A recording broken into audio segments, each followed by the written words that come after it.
There is a moment in every life when you decide to rise, to stand taller than your fear, to speak louder than your doubt, to chase the vision that sets your soul on fire. This is that moment. And here, we walk it together with stories that awaken, voices that inspire, and truths that set you free. This is Positive Talk with Kevin McDonald, where hope has a voice, and that voice is yours.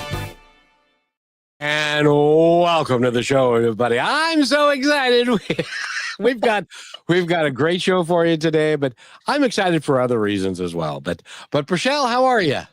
I'm doing good. I'm excited as well. This is one of my favorite little topics. So I'm excited to figure out what these books are all about. But I would like to let you introduce her because you guys kind of have a little history.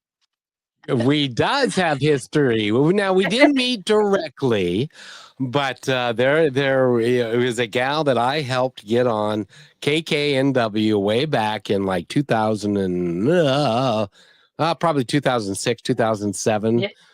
Somewhere in there. Her name is Marie Manucherry, and Google her. She's an amazing energy worker. She's got lots of really cool stories. But Karen worked with her and was working with her when Marie came in one day and said, "Hey, I'm going to do a radio show." And Karen had no idea where that came from. Well, I do know it came from me and stuff. So that is great fun. And Karen worked with her for 3 years. She still lives in the same neighborhood that my sister does now. It was such a sad story. My grandmother, now it's on the hill overlooking Lake Washington. Now, Lake Washington now is where people like, I don't know, maybe you heard about him, Bill Gates and $1 million homes that are right there. We owned land on Lake Washington, and that my grandmother sold because the yard was too big and she didn't want to mow it, and my grandfather was a traveling salesman. She is now so you're looking at what could have been a multi-millionaire. And I'm not. Wah, wah. That's You're okay. Still rich. You're still rich, just in other ways.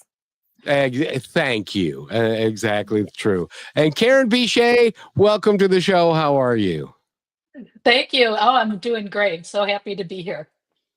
We're happier that you're here.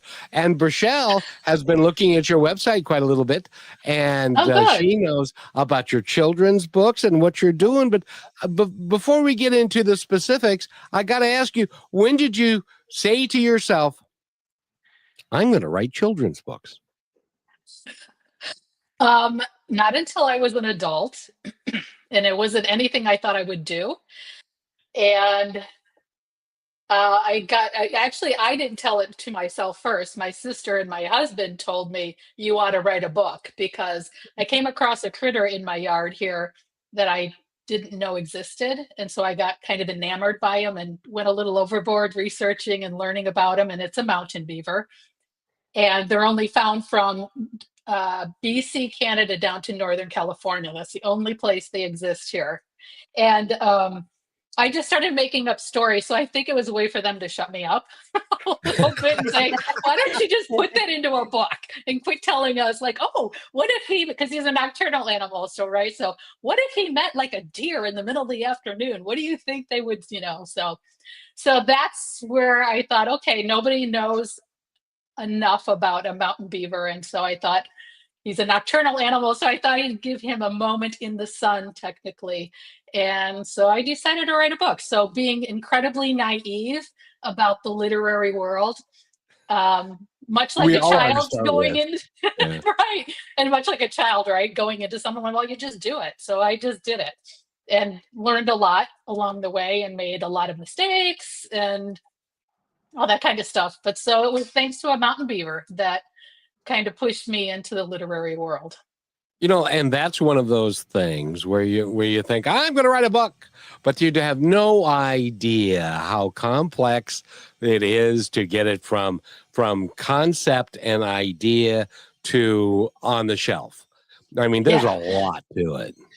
Well, yeah, and I thought a children's book would be so easy because they're smaller and there's not as many words, and you know, they're kid for kids. But I think kids' books probably have more rules than like novels. So, Well, but yeah, it yeah. was like I said, learning curve. Plus, do you want to shout out to your illustrator? Because that is a big deal in a children's book. Yeah, so for Clark the Mountain Beaver, Kelly Halpin was my illustrator, and she lives in Wyoming, which is where I spend my summers because we have a family summer cabin there. And so I wanted to get to know my illustrator this first time around for sure. So I picked somebody out there and she did a really super duper job because I actually sent her images of my yard because it's a story about a mountain beaver that goes around my yard or the yard and meets different critters, and they learn about each other and why they're all so unique and so special. So I would send her image photographs of my yard and then she turned them all into beautiful illustrations. So educate me here a little bit. What is the difference between a mountain beaver and a regular beaver? So, it's so funny because, yeah, they're only found here in the Pacific Northwest. And I knew a lot of people that grew up here, much like you, right? And so Never I'd saw say, have one. you ever heard of them? Well, because most people don't. They're nocturnal. They spend about 70% of their life underground. So I would ask people, what's a mountain beaver? And they'd say, oh, they live in the lake and they make lodges and they got a big flat tail. Well, a mountain beaver looks a lot like a muskrat without a tail, and they dig burrows. So they may not always be the most cherished critter out here because they do dig. They are really good diggers. And so they live underground, where an American beaver will live in a lodge made of sticks and mud and branches and leaves and things like that. So he's our most primitive living rodent, and he has lived unchanged for about 40,000 years from what I have studied. And the people that study him, like even at the Burke Museum, they have quite a bit of things about mountain beavers. Most of their researchers barely even see them because they spend so much time underground. So I just got lucky because he happened to live in my yard and had a lot of entrances, which I should have known. So, like, literally, right? He's living underneath my feet all this time. And you see, like, in your yard, right? You see those mounds from the moles and stuff. Well, Yeah. take like 10 times that is a mountain beaver. and so he had a whole a myriad of tunnels and stuff underneath your yard and all that. He sure does, underneath my big, magnificent trees. Yeah, fingers crossed. So did you ever see him again, or was it just the one time? No, I saw him a few times. So the first time I saw him, he was walking along a creek, and didn't know what he was. At the time, I was volunteering for PAWS, which is Progressive Animal Welfare Society, and they take in wild animals and rehab them and release them, and then they have a companion side. So I was volunteering on the wildlife side because I knew I couldn't come home with any of those animals, so I thought that was safe. And when I went in the next week, my instructor said, well, we have a mountain beaver with mange, so we're going to keep him isolated. And I thought, what is a mountain beaver? And so when she took me back there and lifted up the lid to the enclosure, I was like, oh my gosh, that's my critter. And so she handed me like this book, like this big, right, of mammals. And she said, oh, read up on them. They're really fascinating. And I did. I read up. I got so enamored with him because he's so misunderstood and unknown for the most part. So I thought, okay, well, I'm just gonna just do a little children's book. It'll be super duper easy, and people will flock to it, and people will all know about a mountain beaver. So they're only found here, so they're pretty unique. So I saw them a few times after that, and I actually saw a baby one once, but they live underground, so they don't have good sight. So they don't come across as like the brightest critters on Earth, but they got little itty bitty legs, but they run pretty fast when they want to, and they eat plants and they do a lot of digging. They like my rhododendrons. They're very good trimmers of rhododendrons. So if they're underground so much, do they have like a TV to watch or anything like that, or are they just lying there? What, the mountain beaver? Yeah, I mean, if you're living underground, you got to have something to do. Well, they're quite elaborate little burrowing systems, apparently, from what I have read. And they could go up to 10 feet underground. And they have different compartments. So they have a potty area, they have a pantry, they have a sleeping area. So they have all these multiple entrances in different areas as well. So they they just eat and dig holes. And poop in the potty, which is, that's what you got to do. and poop in the potty. Yeah, yeah. Got to have your potty broom. Hey, there's another Yeah. there's another title for another children's book. Do you poop in the potty?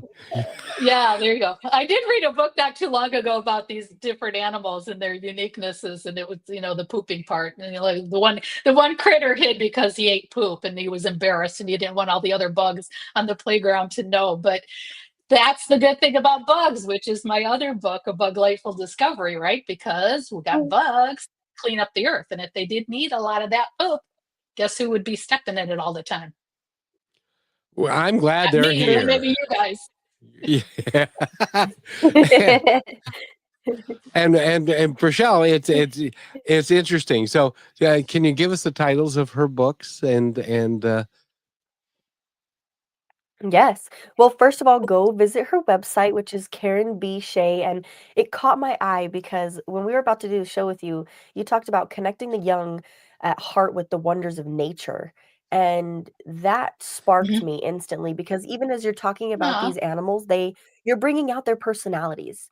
That's kind of what we're trying to do with kids. You want to bring out their yeah. personality, figure out what they're attuned to, what they draw to. But go visit her website. You'll see A Bug-Lightful Discovery. She has Clark the Mountain Beaver and His Adventure. And then, of course, personal tales and encounters with spirit animals and so many more. But I have to ask you, what's been your favorite book to write? Wow. Oh, they all have different, meanings to me. Yeah. I would probably say A Bug-Lightful Discovery because it's my newer book. And that was Mhm. inspired by one of my neighbor's grandchildren. And so it's Oh, based on real people and in the story. So they've got her and her siblings and her grandma and grandpa and uncle. And so when I released that book, I did a private book reveal with them and their family, friends, cousins. I mean, there were like a lot of people there. And Amelia, who it's based off of, after a little experience we had at my cabin, and then I kind of made up the rest of the story around the bugs and her. And she was like 7 at the time. So when I released the book, she was 8, and she was just so excited about having mm. a book about her. And like, who wouldn't, especially at 8? And so that part of the experience of doing a book, to share that with so many other people that could relate to it, and it was a big part of their life, that was super duper special. So I don't know that I'll ever be able to top that one. That was pretty cool. Yeah. Yeah, that's well, fair. and you mentioned at the outset that you didn't know what you were getting yourself into, and sometimes ignorance is bliss. When you don't know what's going to happen to you and all the things you got to do. So, can you give us a Yeah. couple of things that you discovered early on that you had no idea would be involved in writing a children's book? Well, like all the rules. Oh my gosh. I guess I should have assumed that writing books have been around since the beginning of time, right? And there were rules in the very, very beginning, especially with women can't write books, right? So a lot of women way back when, we're talking 17, 1600s, right? Where they went under names of men or things like that, or hired men to release their books. So I should have known there were a lot of rules. Um, but what was interesting with Clark, I broke all the rules with Clark because with the children's picture book, there's 23 pages. It's less than around 1,000 to 1,500 words, and the pictures are supposed to tell the story, which makes sense. But with Clark, it's because nobody knew anything about him. I just felt like he had a lot of explaining to do. So it got very, very wordy. but I also wanted it to be in the kind of, remember, well, you've probably read like the Beatrice Potter books and, Peter Rabbit. And when growing up for me, the Jungle Book was one of my favorite books. And they had a lot of words. I mean, it was a story, and it took you from to one scenario to another with detail. And so I did do that with Clark, which was great because it's unique, kind of like him. But it made it harder to get it into bookstores, to be honest with you, because it didn't fit in a certain niche, and it made it more difficult for them. They like, is this a novel? Is this fiction, nonfiction? Is it a picture book? Is it a chapter book? And so it's kind of a cross between a picture book and a chapter book. And the bookstores would be like, well, all right. But, and I'm We like, just don't put it know on a where to. shelf. Yeah, we don't know where to put it on what shelf in which department, and I have no earthly idea. And why didn't you make this easier for me? Because I have no idea. And I'm like, well, put one on the picture book shelf, put one on the chapter book shelf. There we go. Yeah, Score. I exactly. sold 2 books. Problem solved. And by the way, we're Yeah. talking with Karen B. Shea, and we need to take a real quick break. And when we come back, we're going to talk about more about the art of writing a children's book. And I want to ask you, because of the political correctness that is going on in the literary world today, do you have to be specifically careful about the words you use, the terms you use, so that they don't fall into what could be perceived as an off-color commenter? And I want to ask you about that, because I imagine that's probably one of the rules in the society today. So again, we're talking with Karen B. Shea, and Rochelle left us. I don't know where she went, but she'll be back at one point, and we'll be right back right after this. Stay with us. Here's another point to ponder by Positive Talk Radio. A man accidentally hit the snooze button 3 times. Frustrated to start the day late, but when he stepped outside, he caught the sunrise he hadn't seen in years. Sometimes delays are not punishments, they're gifts in disguise. Slow down. Notice the beauty. You're listening to Positive Talk Radio, where stories of hope live.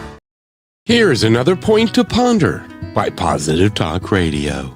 Driving a bus taught me something powerful. Every day, people from all walks of life stepped on board. Some were cheerful, some were tired, some were lost in thought. Yet no matter where they came from, the bus still moved forward. Life is the same. We all ride together.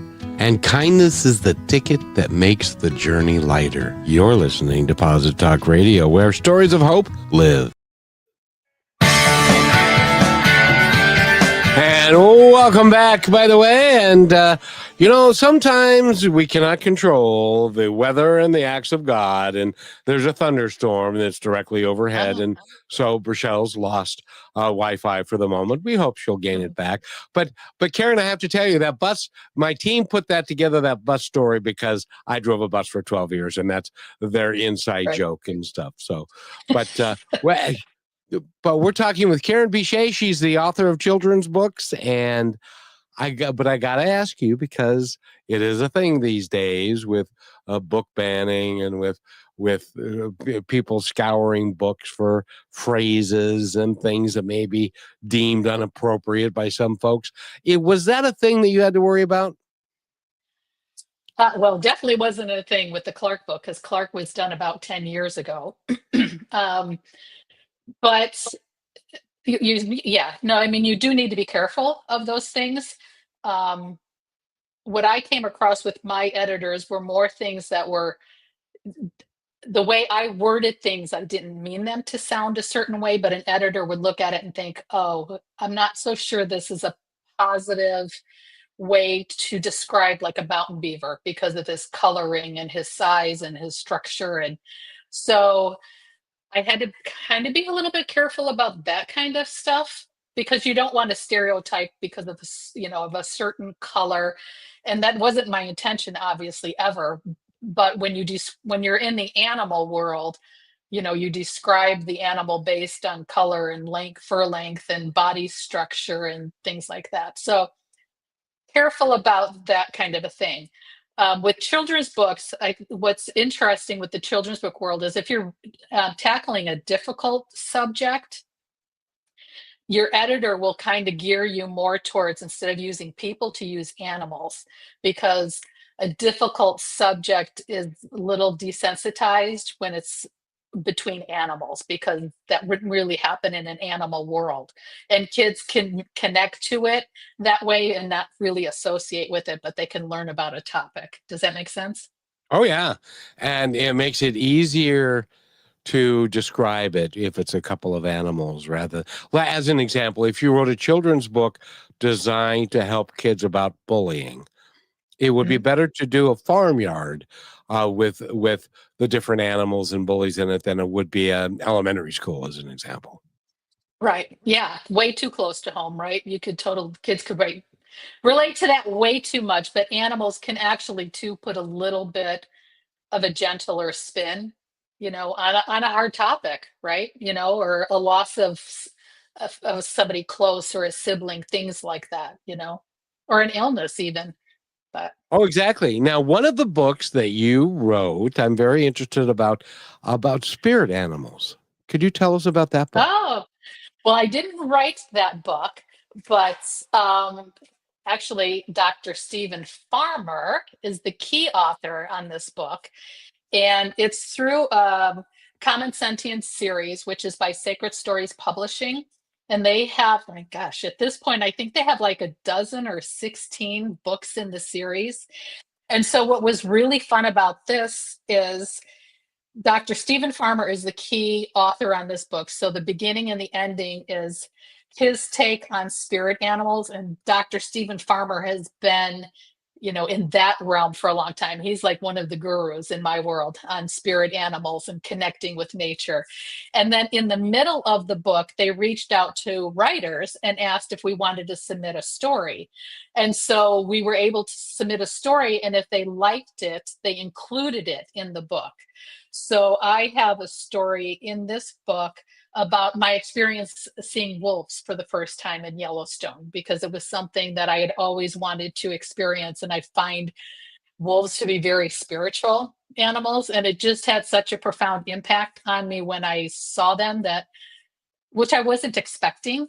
And so I just wrote a story about my experience with wolves, and they accepted it. And so it was published as a co-author, or contributing author is what they consider us. And there's about 23 or so contributing authors in that book. And so Stephen Farmer was kind of like our lead guy in that.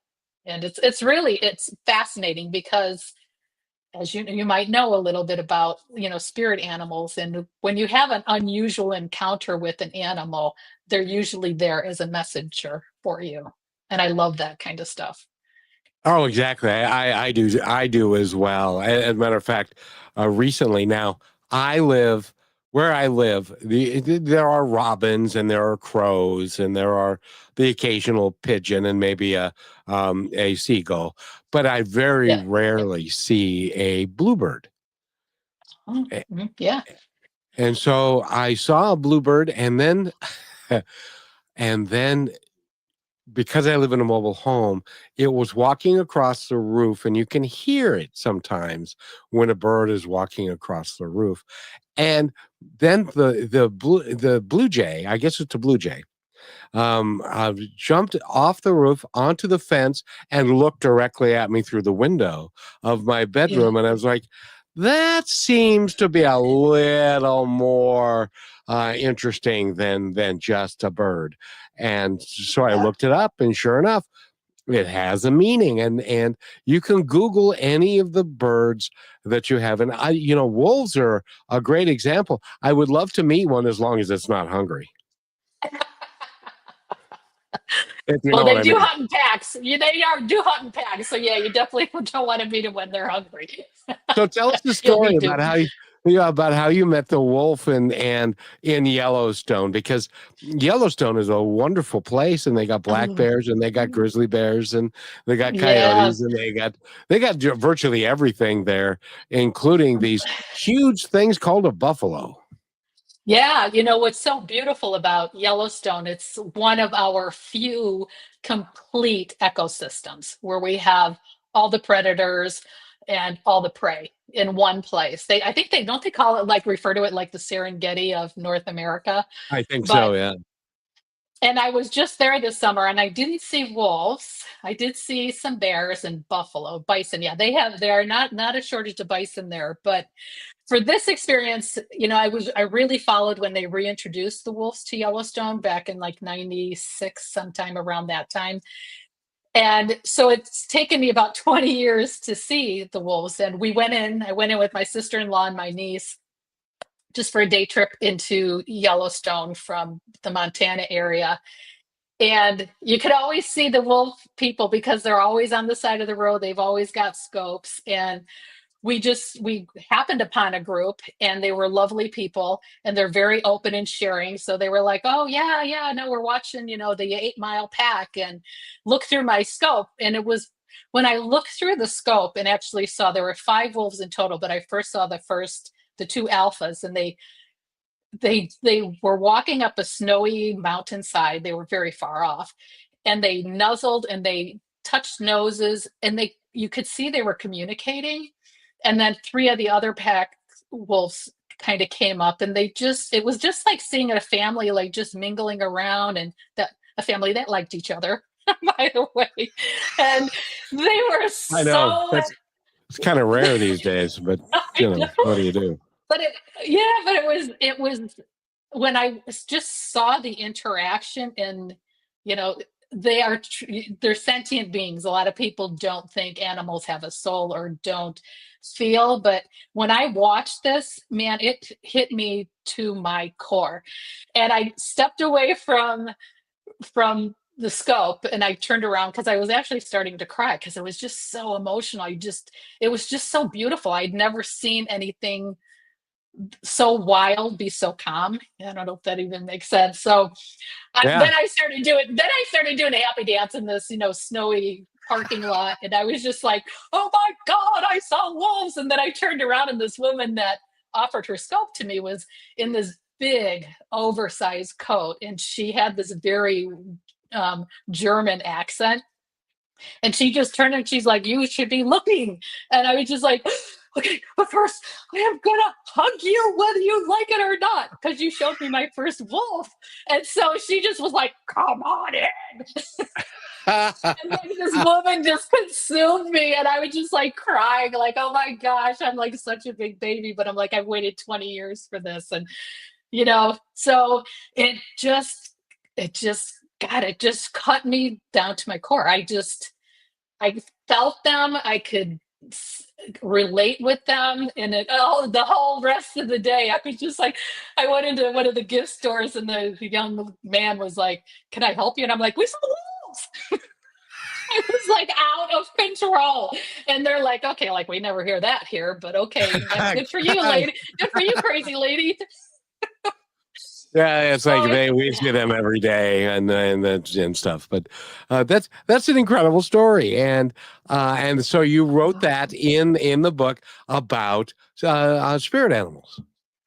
yeah, because it was a spirit connection. It was an absolute spirit connection for me. And yeah, yeah, it was pretty special. They're And amazing beings. I mean, I couldn't agree with you more. When I was growing up, my mother said, "Oh, animals don't have souls."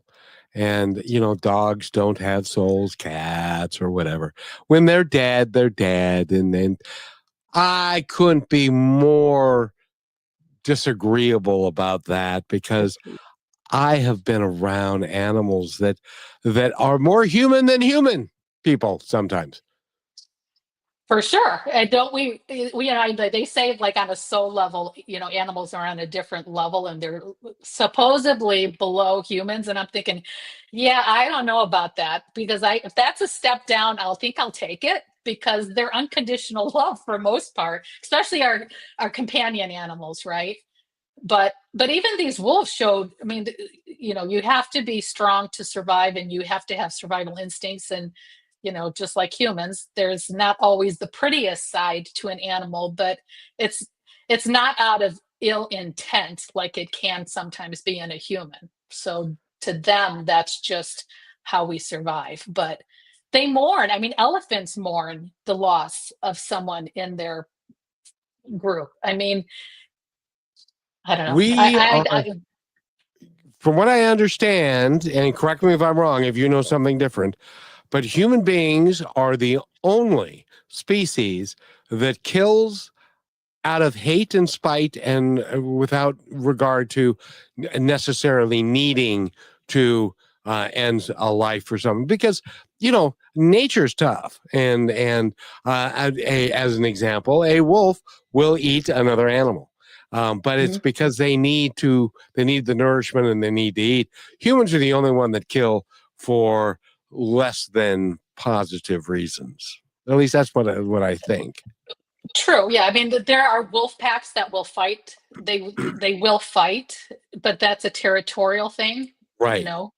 Right. But again, that territorial thing comes down to survival for them, right? Because maybe the herd on their current territory has decimated or probably helped to some humans, and so they need to expand or move, but that happens. But there's one story that I always loved hearing, like intuition, right? Animals Right. animals are in the moment. Exactly. And I need to take this break, and then I want to continue that theme when we come back, because Yes. I yes, I want to, because I've got some stories too that are really heartfelt for me Mhm. about animals that I've loved and lost, and the feeling of we'll talk about it when we come back. I could totally blow the break, but we'll Uh, be back in like a minute and 10, so stay with us, everybody. You're listening to Brushwood Media Network, the best in syndicated talk, news, and entertainment shows.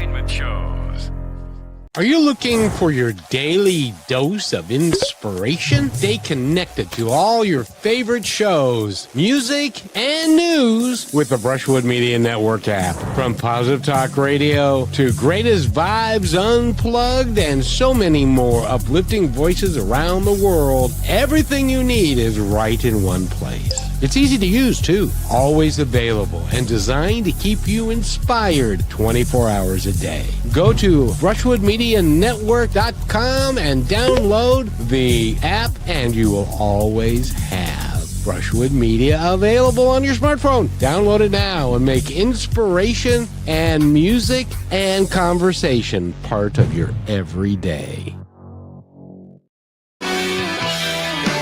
And welcome back to Positive Talk. My name is Kevin McDonald, and Burchelle is in the middle of a thunderstorm, so we're going to see if that passes and she can get back into it. And Karen B. Shea is our guest. She's a children's author. She's also an incredible human being who lives in maybe one of the coolest neighborhoods in the world. Okay, it's a neighborhood I grew up in, but that may be, I may be overstating it just a titch, but it's mhm. it's Mhm. really cool. And we were talking about one of the books that she did a story for, and it's about a spirit guy or spirit animals. And I don't know that we have a firm grip unless you talk to, like, have you ever talked to an animal communicator? Oh yes. And they will Yeah. tell you. Hello. Hello, yeah. In your world with Marie Manucheri and all the things that she does and all the people that she's talked to. We both were on KKNW, for those of you who don't know, and that is kind of a spiritual station, and some of the shows have all kinds of energy workers and healers and animal communicators and media and stuff like that. And so we got really versed in that kind of thing. But they will tell you to a person that Mhm. animals have a soul, they have a presence, and I am waiting to get to see the animals that I had to put down on the other Mhm. side, because they're waiting for me. Do you believe that too? I don't only believe that they're waiting for you. I think they often come and visit us and are around us while we're still here. I think they visit us like a ghost, but in spirit. Do you ever now? My favorite dog. He was a Labrador and Australian Shepherd mix. He had long floppy ears, and when he shook his head, you could hear his ears go back and forth. Right? Yep. Oh, I yeah. hear that in the middle of the night for no apparent reason. I will hear what sounds exactly like that. And that's because he is probably visiting you at that time, for sure. I I had a, couldn't I agree had more. a, I had a cat that I had that died, and I had her picture up for the longest time, and I was finally like, yeah, it's probably time to take down that picture. And when I went to take it down, I heard him meowing at me so loud, I like let go of the picture. I was like, Okay, I guess it's not coming down yet. Okay, I got it. Yeah, okay, it'll stay. Yeah, it is So, amazing, and they love us to pieces, mhm. fortunately, and I've been told on many occasions that they don't look at death the same way that we do. We are so frightened of it, and they just consider it the next step in their evolution, going across the rainbow bridge. Does that make Yeah, sense? yeah, that's what they say. That's what I've heard. That's what I've read. That's what I have studied. And and I think it makes sense because I think they're closer to the other side than we are. They don't have as many social norms that have conditioned them. I mean, a dog is just going to be a dog. We can train them to a certain extent, but they're always just going to be a dog. And then when you think about animals in the wild, I think there's an agreement between predator and prey because, I mean, think about it like a rabbit. I mean, they like feed everything in the forest and in the fields and everywhere. So I can't imagine that the transition is that emotional. I mean, I'm sure it's emotional for them at times, but I just can't. It just seems like it happens so frequently to certain species that there's something more that I don't think we really know. Does that make sense? Oh, yeah, totally, totally. Now, I'm not sure if I've told you, and I've told the audience at some point, but I was in the food service business, and one of the things that when you're in the food service business, you do is you go to a packing plant, and you Uh, learn how the animals are, or how the steaks are being processed, and stuff like that. Well, if you go early enough or to the right plant, you can go to an actual kill plant. And oh, I took my team and we went to a kill plant. And how it worked was there was a ramp, and it was cattle, and there was a ramp going up the ramp, and they would herd all the cows into the ramp, and they would go one by one. And there was a gentleman who was at the top of the ramp who had a device that was a gosh. 22 caliber uh, pistol, or no, a bullet that they put into this device, and then they would hit the cow on the top of the head, and there would be a projectile that would go into the brain and kill them instantly. So Mm. theoretically, it was a painless demise for them, except when he missed, and then Oh, which happened a couple of yeah. times. But there was one, I'll never forget this as long as I live. There was one cow that was three cows back, and then two cows back. And I could see the fear in Oh, the God. animal's eyes because it knew what was about to happen to it. Because Ugh. they are, I think personally, they're a lot smarter than we give them credit for, because we would Mhm. say, oh, they're just a dumb cow. No, this cow knew and had fear in his eyes, and so I think that we are all part of the universe. We're all part of God's children, be we animal or human. And sometimes I think animals can live, or humans can live up to the ideals that animals do, because they don't do things just to do them. There's always a reason behind why they do what they do. Like if it's a Right. territorial thing, or if it's protecting your children, or your kittens, or whatever it is. So Right. I wish that we would learn more Right. about that.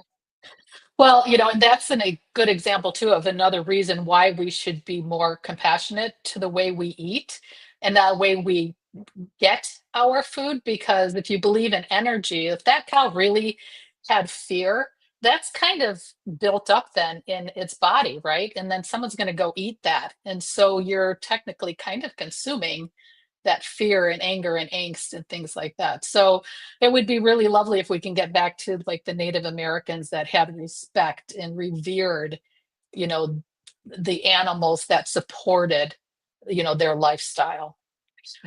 I know that's a And lot to ask for us human people, but well, well, a girl well, can dream. there are people listening to us that are going, you mean a thing didn't start out with fellas the cellophane on it? That was an actual thing that was there, and I stuff, know. and other, that's the thing about somebody who, and I know, hunting is a big thing in this country, but and if the only way that's appropriate is if you're going to take that animal and apply and use it like, in my opinion, use it like the Indians did, and you're using every piece of that animal for something. Because they did, when they took down a bison, they used every part of that bison. Every part. Yep. And then that makes that sacrifice worth it. But if we just do it for the thrill of the kill, I don't think that's appropriate. But that's just me, though. And they took the time to thank that being for giving its life for them. So there's a lot of gratitude and respect that goes between. And, not even just for us and animals, us as humans could be applying that a little bit more graciously these days, I think. Yeah. Not to get off topic. Well, there's some things that are not known in the animal kingdom, like narcissism and and wife beating and sexual abuse and stuff. That's just not a thing there. True. That it is here. And by the way, Karen, I got to ask you, because you've studied mountain beavers, and if you missed the first part of the show, you'll have to go back, and because she's got a children's book about mountain beavers, about a mountain beaver that she knew, and his name was Kent, I do believe. Clark, close. Clark. Clark. I see.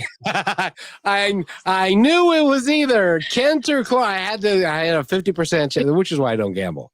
I had a 50% chance of getting Clark, Kent, and whatever, and I picked the wrong one. So I'm sorry. But that's all right. But you have done a great deal of reading and a bunch of research and stuff. Do you love doing the research before you create a book? And do you have a book in the works that's coming next? I do like doing the research if it's a topic I like. Yeah. I get that. I'm obviously not going to do a book that I'm not passionate about. So, like with Clark, there was a lot of research in that book because I knew nothing about mountain beavers. So I had to learn a lot of things. And there's a lot of history in that book because there is a Lewis and Clark connection to the naming of the mountain beaver. For the bug book, there wasn't tons of research because I used just the odd facts that I knew about bugs, like the fact that a hummingbird uses a spider web for its nest. And it does that partially because as the babies, they have little itty bitty eggs, obviously, but as the bird grows, the nest expands a little bit with them.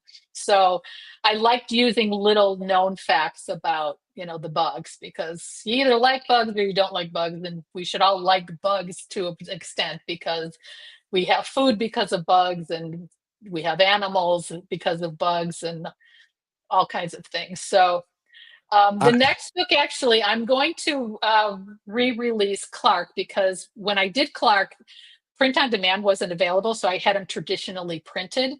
And so I'm down to just a few of those. So that first edition will be out of print here soon. So I've edited a little bit and I've reformatted it a bit. And so I'm going to re-release Clark for his 10th anniversary this November. So he's going to come out and he'll be in a paperback form for the first time. So Oh, that is so cool. Congratulations. That's really, and you'll catch a whole new generation. I hope so. Yeah. Because the message in Clark's, all the books also, I love nature.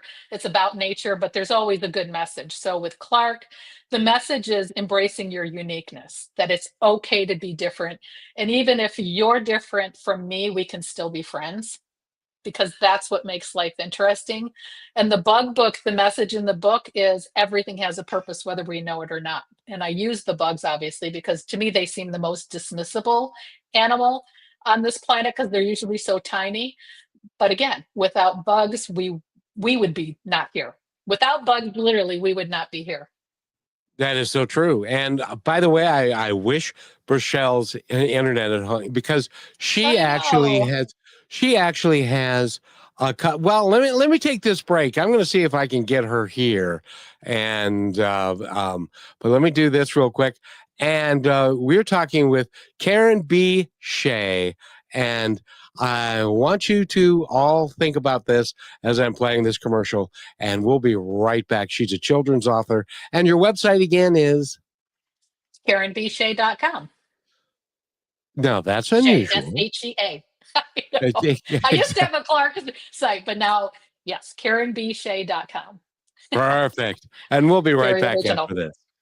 The strength of staying kind from your friends at Positive Talk Radio. Kindness is not weakness. It takes real strength to stay kind in a world that often rewards anger, ego, and control. Being kind means choosing to act from your values, not your wounds. It means showing grace even when no one's watching. But kindness doesn't mean being passive. It doesn't mean letting people take advantage of your time, your energy, or your peace. You can be kind and still say no. You have a soft heart with firm boundaries. The strongest people I know are the ones who choose compassion without losing themselves. They've been hurt. They've been tested. And still, they choose to love and lead and to lift others anyway. Kindness is not about pleasing everybody. It's about honoring who you are and how you treat others, even when it's hard. So stay kind, stay human, and stay strong. And always remember this, be kind to one another because each other's all we've got. And welcome back to Positive Talk with Kevin McDonald. I was trying to get Brochelle here because she is, and we were talking about your bug book. She's a bug person. Oh, really? Oh yeah, she actually's got a box in her. She showed it to me when over the phone. She's got a box of bugs, different types of bugs that are dead in her room because she finds them and she and she actually likes to pet spiders, which is this is beyond the pale, and it's amazing. And she gets excited about it. I wish I could. Oh, wait a minute, hold on. And she's coming back. Brochelle, are you there, darling? Oh my gosh, I'm back. Can you hear me? Yes, we can. We're talking about her bug book. Tell us about the bugs you have in your room. Oh, yes. Oh my gosh. No, Karen, please, you have to come back on the show. I have questions I have saved for you that are now in my notes because we're going to run out of time. Of course. I would love to. Of course, yes. So I have these two. I've never done this before, but I have this box that is full of bugs, and I have this box that is also full of bugs.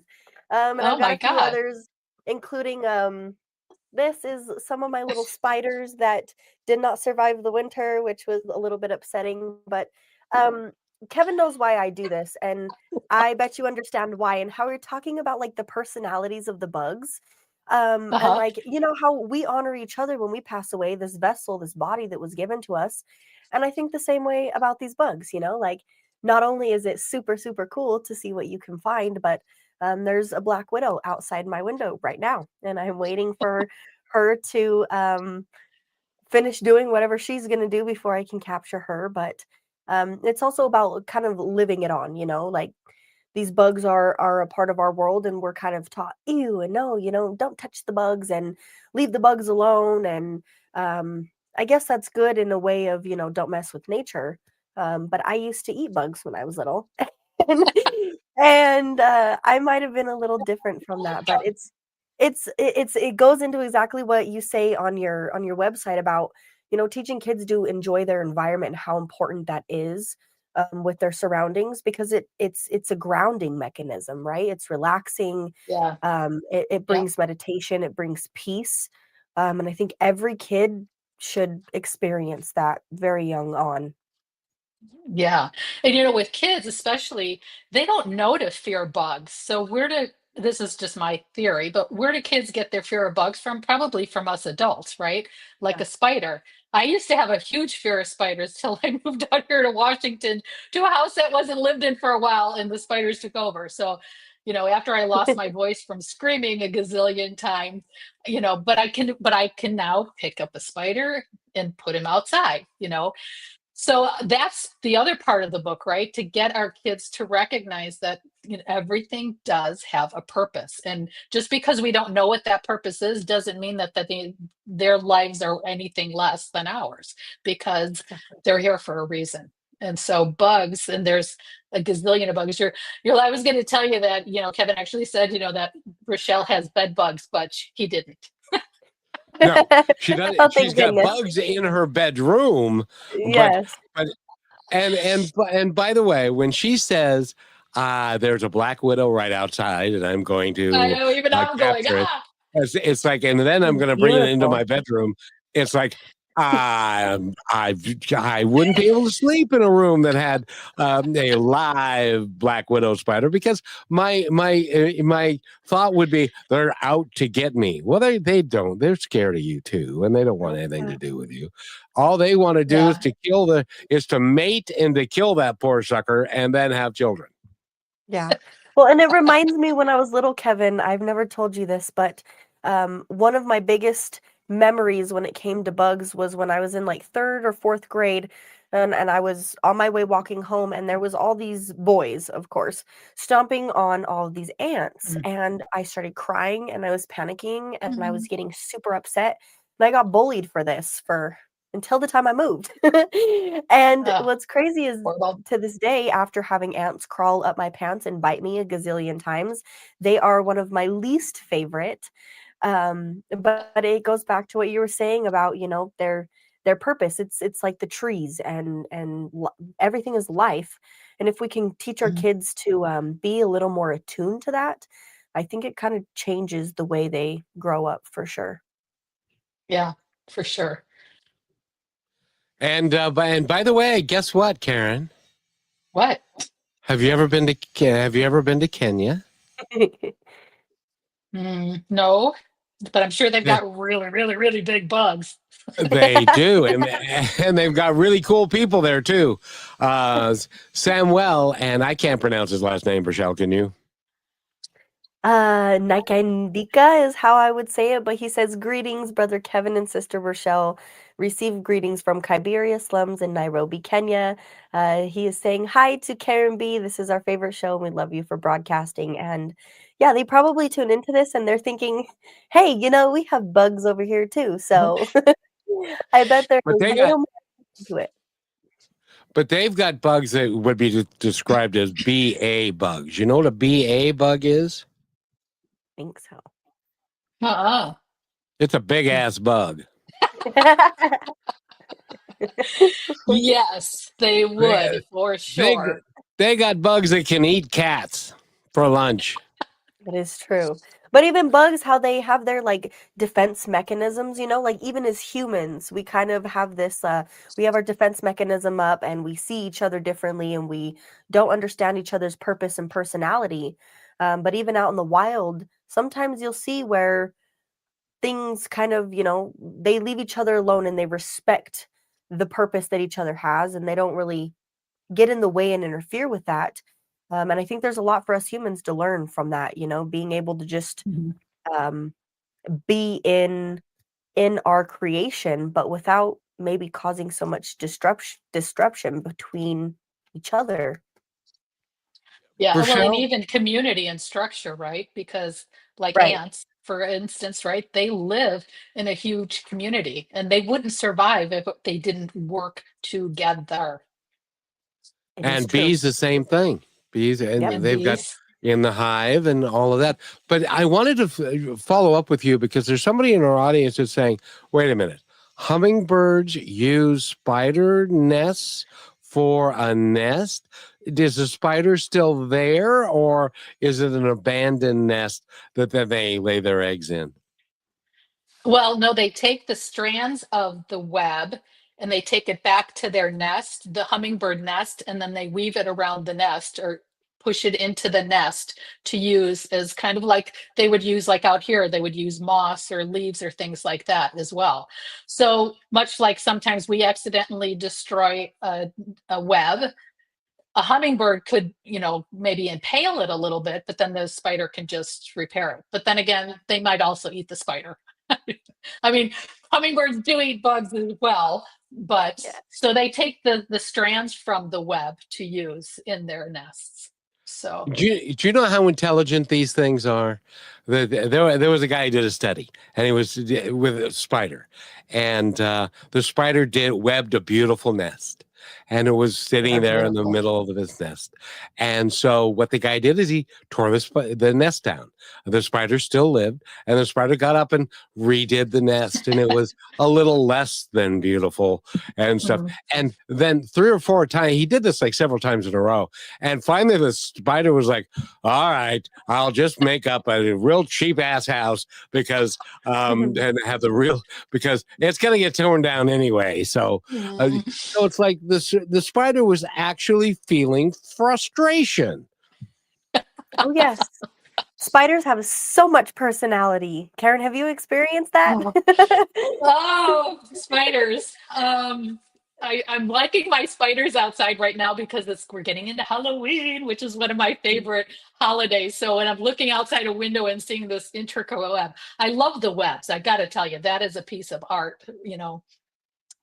But I haven't. I can't say that I've noticed a lot of. I'm sure there are personalities. I think they're sentient beings too. So of course, they have personalities and things like that. But I haven't spent that much time as you have, Rochelle, with spiders. I'm more of a Karen, distant lover. Karen, I gotta tell you, she was describing a spider to me that she was looking at that was actually in her hand, and she was beginning to pet it, and she was going, then and look at his eyes. His eyes are just great, and look at those great big fangs that are right, and he's got hair on his arms, and it's like, put that thing Yeah, down. And I get decided the spiders in my area, they and I have an agreement. mhm. I don't want to kill you, and you don't want to be dead, so don't come here. But yeah, stay And they outside where you probably feel belong. that. Yeah, They they do. they Well, honor it's like that. jumping spiders. For anybody who doesn't know and you want to maybe get a little curious and watch the spiders, jumping spiders have the biggest attitudes.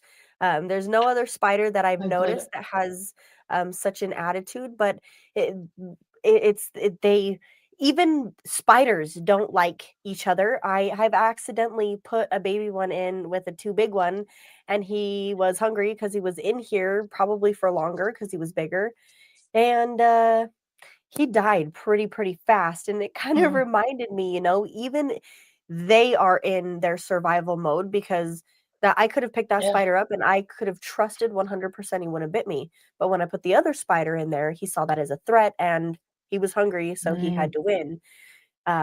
It's beautiful because it tells a story about our cycle. If our children yeah, can realize that more than just humans are feeling things from us, it makes you pay attention as a child, kind of to attune to yourself. How am I feeling? What am I projecting? And I've noticed this a lot more in the world, so it's actually yeah, something I can say is really cool.